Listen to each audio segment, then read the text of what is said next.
Now, how can you load Google Maps onto an iPhone? Now, this is a topic which is interesting and there are plenty of angles how we can look at this. So let's get into it. But before we do, make sure you subscribe as it does help the channel and it's going to help you as well.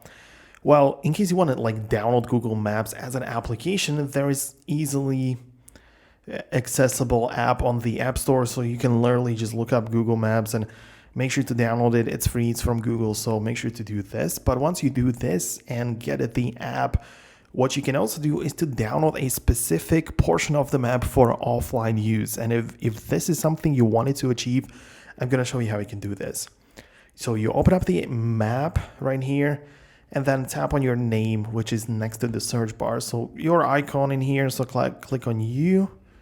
And now what you can do is to tap on offline maps.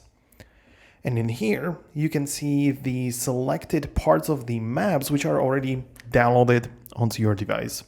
To add new, click on this button right here. And essentially, this location is now going to be downloaded.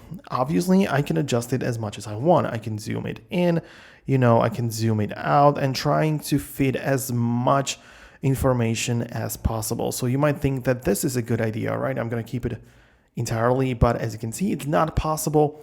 Only some small amounts on the map can be downloaded, right? So it's not like you can download every single thing, every piece of information, but if you just choose a specific area like this one, you can see that it's going to take 110 megabytes of your free space, and you can click download and save and load maps onto your iPhone from Google Maps. And this, let's say this Denver area is going to be accessible later on, even without the internet.